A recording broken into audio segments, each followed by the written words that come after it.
Hi everyone, I'm Yuan and I'm here with Kanav to present the reports on the conferences and NEM events that happened in the winter 2024 semester. The first conference that we're going to talk about is CALE. So CALE, Conference on Advocacy and Leadership in Engineering, is a 4-day conference hosted by ESCO annually, aiming to help students identify with leadership and empower them to make changes in their communities. The location and dates of the conference are different every year. This year, it was at the University of Ottawa from February the 1st to the 4th. The delegate fee for the conference is $226, including tax.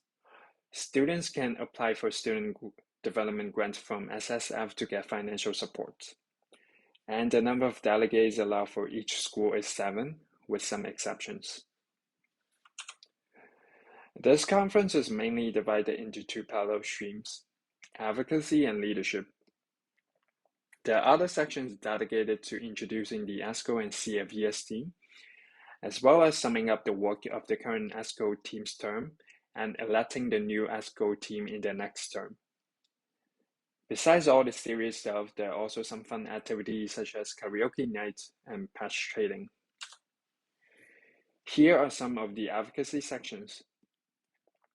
The EDI trainings section provided an overview of the advantages of promoting equity, diversity, and inclusion, and showed us how to identify and challenge our own unconscious biases.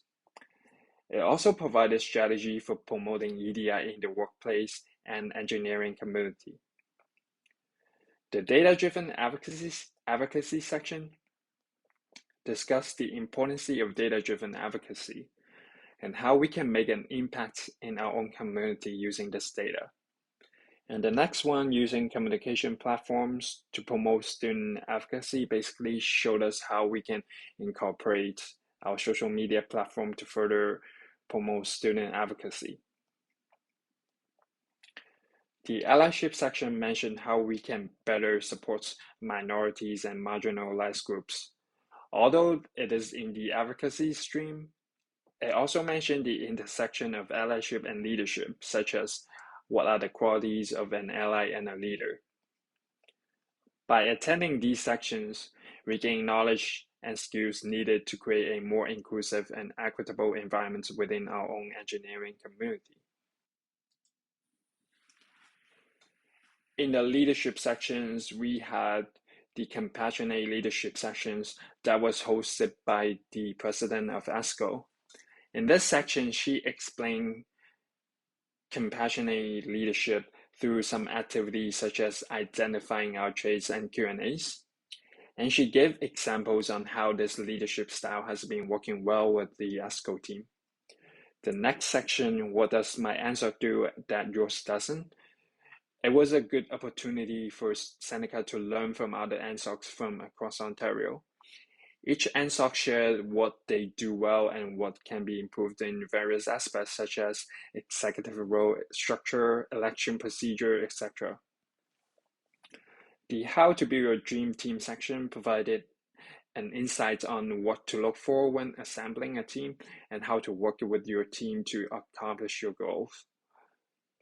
Having difficult conversation talked about how to have difficult conversations by the following steps: recognition, preparation, inquiry, acknowledgement, advocacy, and problem solving. The leadership stream and the advocacy stream are in parallel, meaning that we could only attend sections of one stream at a time. The conference helped us improve our leadership skills, especially seeing the ESCO team in action, and in turn, we will apply the skills to serve the community better. We also realized the importance of EDI and recognized the need for advocacy within our community. And it provided us with the direction for the growth of the engineering society. In addition, we also made useful connections with the delegates from other schools, which unlocks the opportunity for future collaboration. So that's pretty much it for CALE. Next, Kenneth will talk about the OEC. Hi everyone, I'm Kanal and I'm going to be talking about OEC 2024. So, OEC is Ontario Engineering Competition. It is a prestigious annual event that brings together winners from local university and college engineering competitions across Ontario. It's a 3-day competition comprising different challenges for students, which are based off in the discipline of engineering. So students are tasked with one of 8 potential competitions, each with different goals. Each category offers unique challenges such as designing prototypes, developing software, solving real-world industry problems, and more. So the competition roadmap is as follows. First, you have to win or qualify from your local engineering competition. In this case, each university and each college must have its own engineering competitions so as to send the winners from their local engineering competition to Ontario engineering competition. After which, if one of the students happen to win the Ontario engineering competition, he would have the opportunity to participate in Canadian engineering competition, which comprises of universities and colleges from all across Canada. So this time it's not only limited to Ontario, but it would be from every university or college across Canada. Um, Moving on to the next slide. So the different competition categories that we have can be found over in this slide. I will be going over each competition and explaining what's happening in each of them. So to start off with the first competition, we have junior design. It is tailored for the first and the second year engineering students, allowing teams of 2 to 4 members to engage in a 5 hour long competition. The challenge involves a design problem based on fundamental engineering principles such as forces and mechanics. Competitors are required to conceptualize, design, and build a working prototype, followed by a presentation that demonstrates their solution and thought process. The next competition that we have over here is senior design. It is aimed at third and fourth year students, presenting them with a complex engineering challenge that requires a deeper understanding of engineering concepts, including electronics and the use of Arduinos. This time around, they had to build a uh, self-learning payload extraction machine, which would collect garbage lying on the roads or lying on a path. Again, this team consisted of 2 to 4 members, and they also had 5 hours to design and construct a functional prototype. The task culminates in a presentation where participants showcase their innovative solutions and technical skills. The next competition that we have over here is consulting.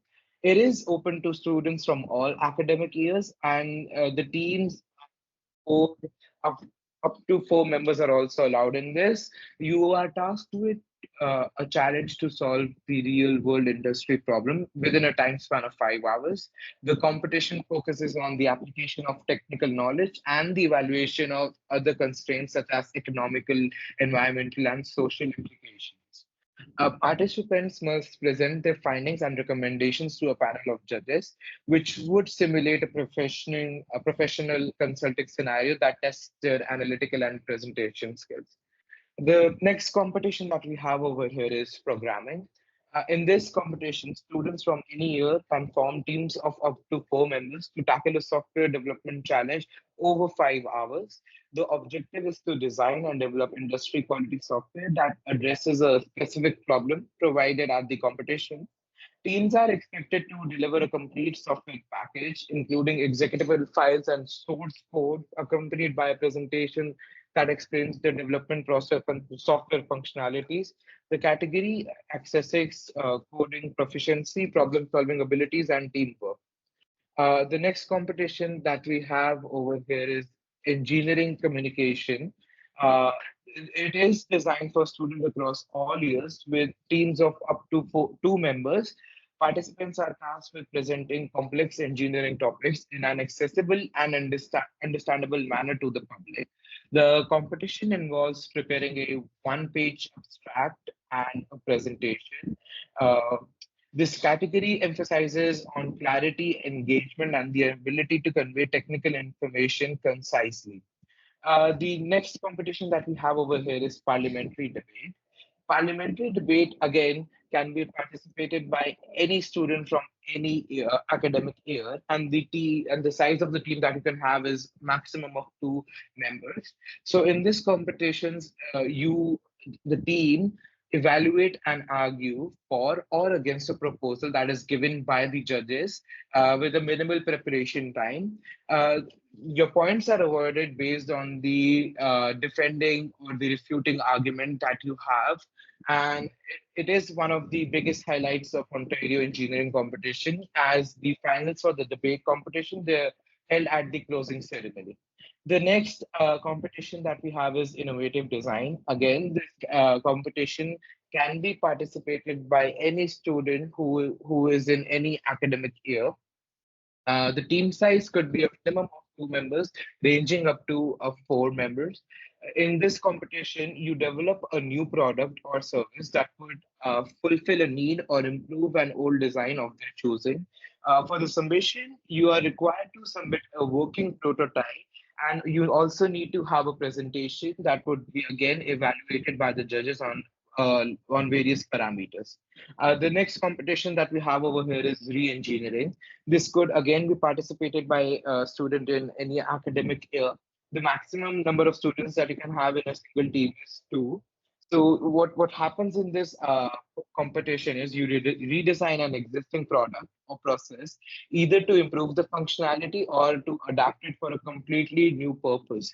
In this competition, the deliverables that you have are a 2-page report and a presentation. This time around, people were tasked to build a smart irrigation system, and they were asked to provide technical specifications, but they were also asked to not exceed the limit of the report that was 2 pages. So moving on to the next slide. Uh, so I certainly believe there's a lot of opportunities for Seneca student, and SESS believes that Seneca engineering students can participate in these 3 competitions: programming, re-engineering, and debate. The reason for that being is, as software engineering students, we do have a lot of courses that target our skills towards much more applicative programming. We have a lot of beginner C++ projects. We have 1 or 2 web development courses that would help us excel in these competitions. So our belief is that we should allocate much more of our student resources to these competitions rather than distributing them to other competitions like junior and senior design, which we would not have an equal chance of winning that, considering the discipline that we're studying right now.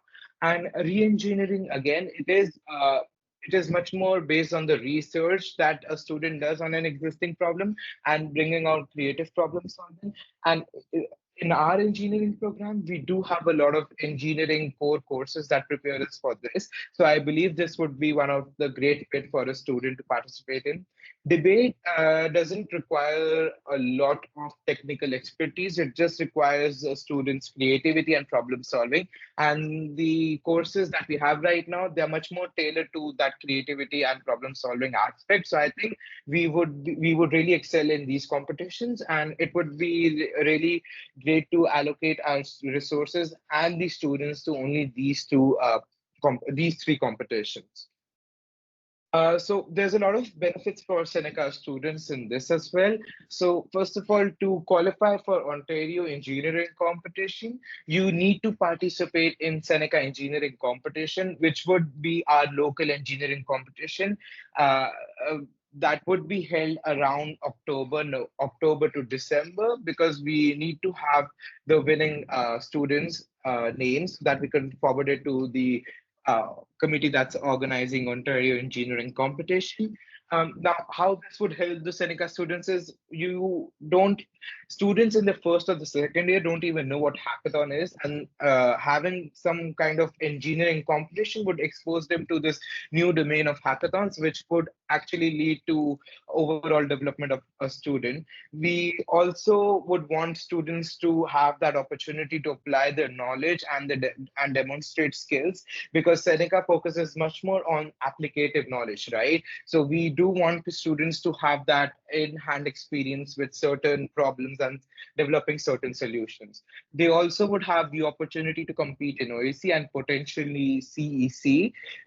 One of the best things that I found over at OEC, I had the opportunity to network with a lot of industry professionals, talk to a lot of students from different colleges and universities. And this actually expands the scope of how a student networks and the social interactions for the students. So I think this is one of the great benefits for Seneca students. Now I'm going to be speaking about a National Engineering Month event. I'm going to start by giving a brief overview of what National Engineering Month is. National Engineering Month takes place every March and serves as Canada's celebration of engineering excellence. It's a time to recognize and promote the diverse roles engineers play in society. Keeping in mind the importance of NEM, the SESS team organized an event for the same. We wanted to celebrate engineering excellence and inspire community involvement through a series of activities, including a structure building competition and a VEX robot demonstration. In the structure building competition, the students were asked to build a structure that would support a 1 kilogram of free weight, and they were awarded prizes based on the height and the width of the structure that they had. The next thing that we had was a Vex robot demonstration, in which was an interactive activity with the students. So what actually happened here was the students were controlling the Vex robot via their gestures, via their hand signs. And based on different hand signs, the robot moved either forward or backwards. And they also had the option to rotate the robot either left or right. To sum this event, we had a lot of students show up at each of the booths. We weren't expecting that amount of students to show up at our booth, but since it was near the service hub, we had a lot of students show up. Um, yeah, and that was all for this event. And we think this was one of the successful events that the SCSS has hosted. So that sums up some of the major activities in the winter semester 2024. The Seneca Engineering Competition will happen in the fall semester this year, and there are also many other conferences coming up. So we'll keep you updated. Thank you for watching this recording.